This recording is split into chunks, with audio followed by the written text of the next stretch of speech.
With the 2025 NFL Draft now behind us, I think it's the perfect time to return to report card season. Harmon's a good player. He did have some injury concerns. For now, it's Derek Harmon, and I give it a B-.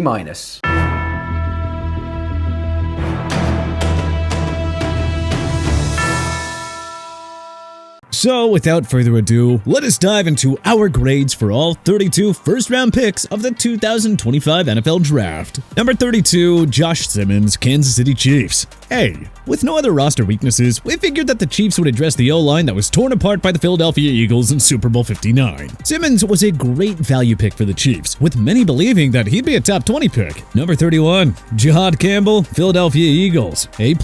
One day, rival GMs will stop letting top defensive players slip to the Eagles on the board. Clearly, they have not learned from what happened with Jalen Carter, Cooper DeJean, and Quinion Mitchell. Number 30, Maxwell Hairston, Buffalo Bills. C+. Cornerback was a position of need for the Bills, but Hairston was, well, a bit of a surprise here. Michigan's Will Johnson, the consensus top cornerback in this year's class, was available to Sean McDermott and company. Number 29, Josh Connerly Jr., Washington Commanders. A. Jaden Daniels ought to be a happy man, huh? The Commanders traded for Pro Bowl offensive tackle Laramie Tunsil in March, then added another stud blocker up front in the Oregon product. Tyleik Williams, Detroit Lions, B-.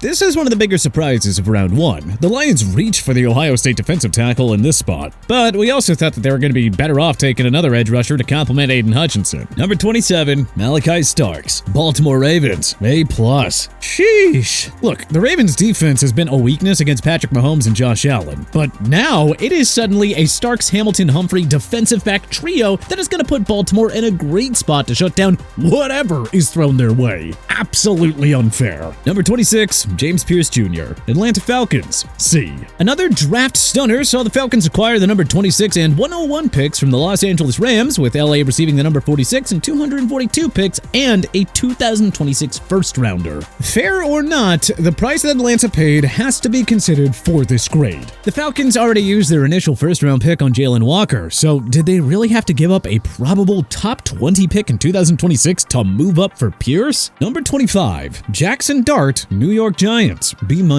Honestly, we have zero issues with the Giants trading up to get a QB. Dart was never going to be a day one starter. The Giants already said Russell Wilson is the QB1, so hey, Dart is in a pretty good spot to learn behind the veteran Pro Bowler. Number 24, Donovan Jackson, Minnesota Vikings, A. Jackson is the final piece of the puzzle on a reshaped O-line that already has two quality tackles in Brian O'Neill and Christian Darrisaw. This could be the league's best unit within a couple of years, folks. Number 23, Matthew Golden, Green Bay Packers, A+. Oh my God! Finally, at long last, the wait is over. Green Bay took Texas wideout Matthew Golden to end the drought and address their main organizational need. Golden, a consensus top 15 prospect, should have gone way earlier. Number 22, Omarion Hampton, Los Angeles Chargers, A+. The Chargers signed Najee Harris to a one-year deal, yes, but he is not super explosive and does not offer as much as a receiver. By using their first-round pick on Hampton, the Chargers now have a scary RB tandem similar to the David Montgomery-Jahmyr Gibbs tandem in Detroit. Number 21, Derek Harmon, Pittsburgh Steelers, B-.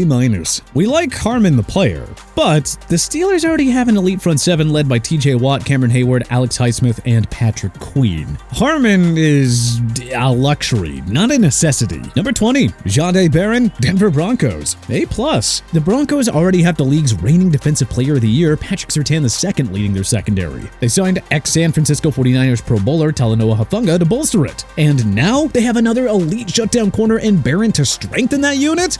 Oh, baby. Number 19, Emeka Egbuka, Tampa Bay Buccaneers, C.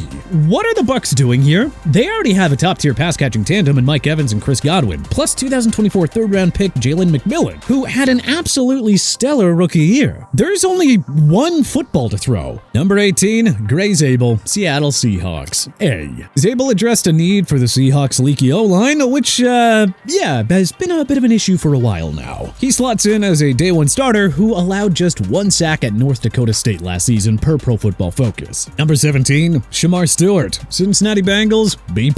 Either Stewart and Trey Hendrickson can form a problematic pass rushing duo, or Stewart takes over as the leader on defense if Hendrickson ends up getting traded. But hey, either scenario kind of works for Cincy. Number 16, Walter Nolan, Arizona Cardinals, A. The Cardinals allowed 126.4 rushing yards per game last year. But don't think that's going to be much of a concern for Jonathan Gannon's group anymore. Not after snagging perhaps the best run stopper in this year's class. Number 15, Jalen Walker, Atlanta Falcons. A+.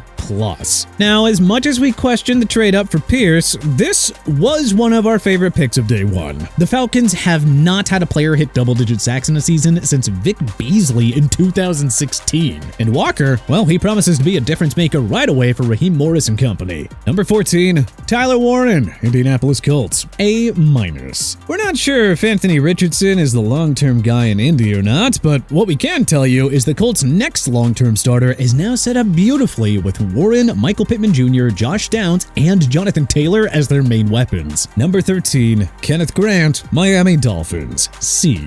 Miami certainly had other roster holes to address, including cornerback with Jalen Ramsey on his way out. With the league's 9th worst run D last year, we're not sure how much more Grant moves the needle here. Number 12, Tyler Booker, Dallas Cowboys. C. Guard was a need with Zach Martin retiring, but I don't know. We thought Dallas would take a receiver or running back here. I mean, they're still okay with CeeDee Lamb being the only game-changing target for Dak Prescott? Okay, sure. Booker was also a bit of a reach here. Actually, he was a big-time reach. Dallas really could have just traded down and gotten him a few picks later, but hey, whatever, to each their own. Number 11, Michael Williams, San Francisco 49ers. A. Having lost Dre Greenlaw, Leonard Floyd, and Javon Hargrave, the 49ers had to do something to upgrade the front seven. Well, Williams is a plug-and-play guy with big game experience, who should fill in quite nicely as Nick Bosa's new sidekick off the edge. Number 10, Colston Loveland, Chicago Bears. A+. Since GM Ryan Poles already fixed up the offensive line in free agency and the trade route, it only made sense for the Bears to take another playmaking weapon for Caleb Williams. Loveland gives Williams a reliable third-down security blanket and red zone target to complement DJ Moore and Rome Odunze. Number 9, Kelvin Banks Jr., New Orleans Saints. B. Hey, we love Kelvin Banks, the prospect, hence the high grade here. But, we really thought the Saints would go QB. Or, I don't know, wide receiver, or, heck, even cornerback. Number 8, Tataroa McMillan, Carolina Panthers. A-. This might have been a slight reach for the Arizona wideout, but hey, we also wanted the Panthers to get a weapon for Bryce Young. But all in all, it's hard to complain. Number 7, Armand Membu, New York Jets. A+. The Jets O-line lost 2024 starters Tyron Smith and Morgan Moses, so I suppose it isn't all that surprising to see them take an offensive lineman here. And hey, just saying, Membu was the best one available. Number 6, Ashton Jeanty, Las Vegas Raiders. A. Practically every mock draft had the Raiders taken the Boise State running back. Was there ever really any doubt here? Jeanty joins a Raiders team led by run-first head coach Pete Carroll. They traded for Geno Smith to fulfill the QB position, and, well, we haven't even mentioned Brock Bowers or Jacoby Myers yet. Number 5, Mason Graham, Cleveland Browns. B+. We had Graham being a top 5 in our mock drafts, but it was kind of a surprise to see Cleveland take him here after trading out of the number 2 spot. Hey, we love Graham the prospect and feel kind of bad for opposing teams that must account for him and Myles Garrett simultaneously. Number 4, Will Campbell, New England Patriots. A. Campbell joins a rebuilt Pats O-line that added Garrett Bradbury and Morgan Moses in the offseason. Having signed Stephon Diggs to give May his new number 1 receiver is hard not to love. The Pats are starting strong in year 1 of the Mike Vrabel era. Number 3, Abdul Carter, New York Giants. A+. Big Blue just could not pass on the Penn State edge rusher, who adds more juice to a Giants pass rush featuring Brian Burns, Kayvon Thibodeau, and Dexter Lawrence. Remember, the G-Men had a top-tier front 7 in each of their 4 Super Bowl winning seasons. They're following the blueprint that led the franchise to its golden years. Number 2, Travis Hunter, Jacksonville Jaguars. A+.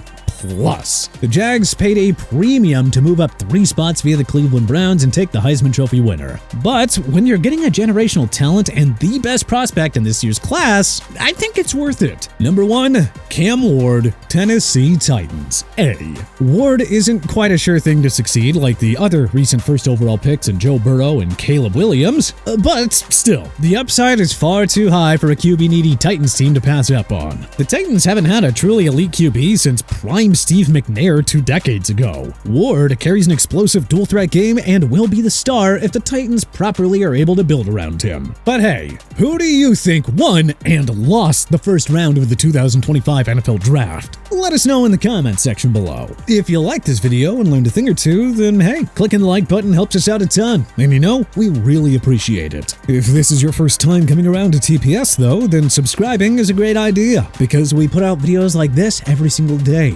But as always, thanks for watching, and we'll see you guys next time.